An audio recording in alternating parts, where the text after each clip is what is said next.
ठीक है, तो स्टार्ट करते हैं। देखिए, caveat emptor, meaning of this rule is buyer be aware.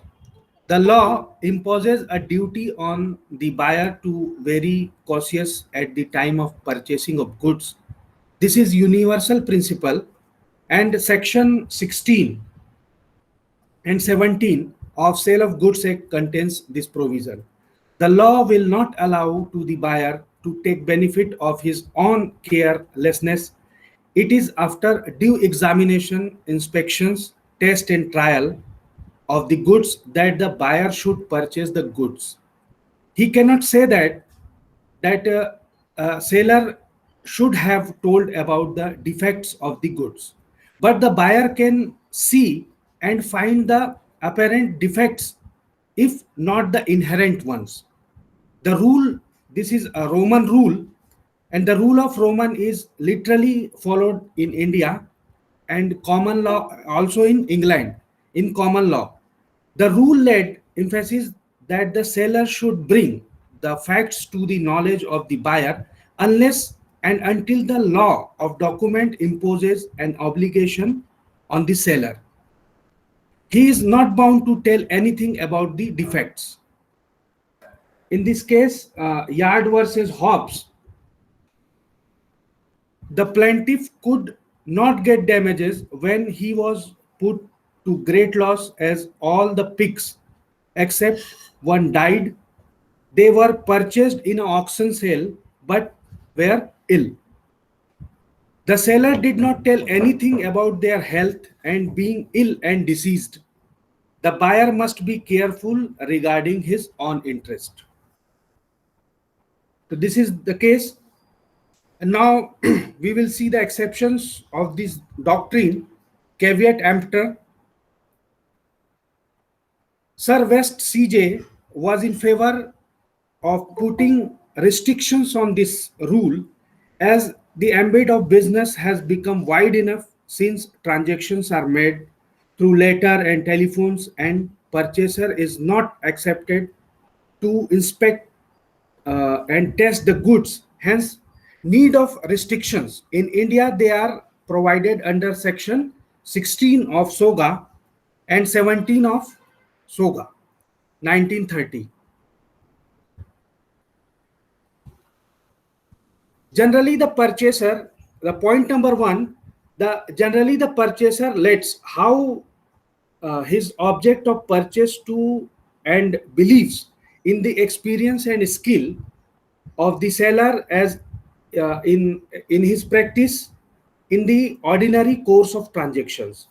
The priest versus last, damages were allowed. The plaintiff's wife got burned while using the bottle with a little hot water as is brushed out, and could not stand on the taste and assurance that hot water can be kept into it.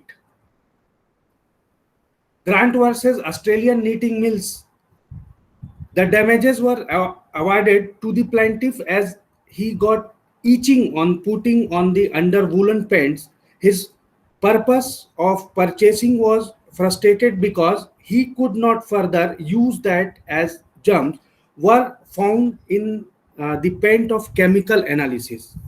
And PR Trust versus Barato, the plaintiff got damages as the pair of teeth were found defective. The doctor was held liable. Second, the goods sold are merchantable quality. 16.2. The goods sold are of merchantable quality. The presumptions prevails in the mind of the purchaser. Third is the condition is attached.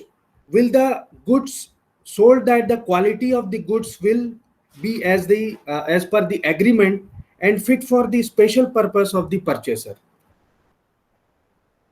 Third is implied conditions in the sale of description, that the goods shall correspond to the description on behalf of belief and assurance of the seller. The buyer has purchased the goods. He is right in expecting the consignment as per the agreement and description.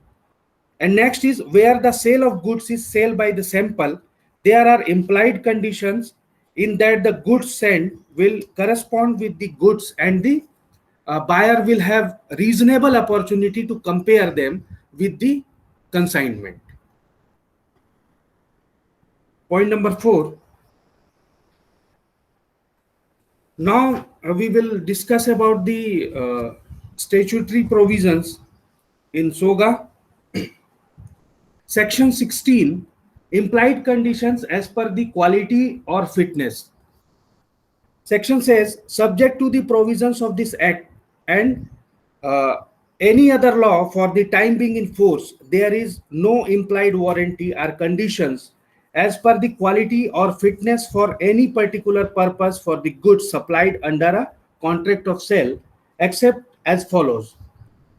Subsection 1, where the buyer expressly or by implication makes known to the seller the particular purpose for the which the goods are required, so that the buyer realize on the seller's skills or judgment, and the goods are for the description which it is in the course of seller's business to supply. Whether he is the manufacturer or producer or not, there is an implied condition that the goods shall be reasonably fit to the purpose. तो अगर purpose आपका special purpose है, जैसे आप hot water वाला जो case देखेंगे उसमें, तो स्पेशल पर्पस के लिए अगर आपने कोई प्रोडक्ट लिया है तो वो पर्पस को पूरा करे, ठीक है. अगर वो पर्पस पूरा नहीं करता है तो ये जो मैक्सिम है वो अप्लाई नहीं होगा. Provided that in the case of the contract for the sale of a specific article under it patent or other trade name, there is no implied condition as to be fitness for any particular purpose. ठीक है. तो जैसे कहीं विनिर्दिष्ट चीज के लिए patent या नाम करवाया है आपने या अन्य व्यापार नाम से विक्रय की संविदा की दशा में उस चीज के किसी भी विशिष्ट प्रयोजन के लिए योग्य होने के बारे में कोई भी इम्प्लाइड मतलब विविक्षित शर्त जो है वो नहीं होगी. Subsection 2, merchantable quality. तो where goods are brought by description for the seller who deals in a goods for the description whether he is a manufacturer or producer or not, there is an implied condition that the goods shall be merchantable quality. तो यहाँ पे अगर आप जो चीजें purchase कर रहे हैं वो अगर मर्केंटेबल क्वालिटी की नहीं है तो भी ये इसका बेनिफिट नहीं मिलेगा.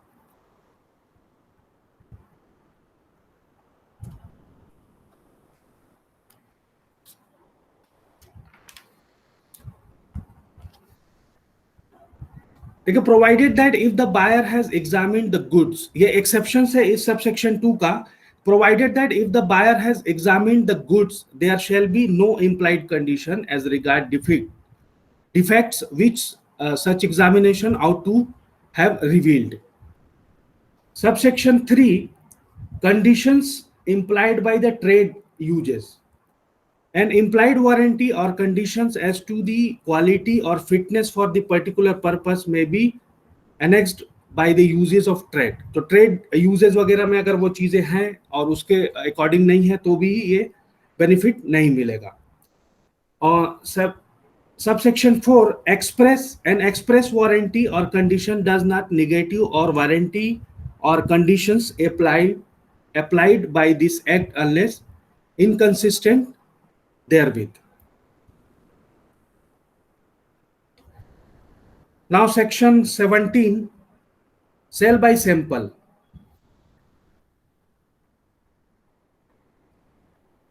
Subsection 1, a contract of sale is contract of sale by the sample where there is a term in a contract express or implied to the effect. Subsection 2, in the case of the contract for sale by sample, there is a implied conditions. Clause A, that the bulk sale correspond with the sample in quality. Clause B, that the buyer shall have a reasonable opportunity for comparing the bulk with the example with the sample.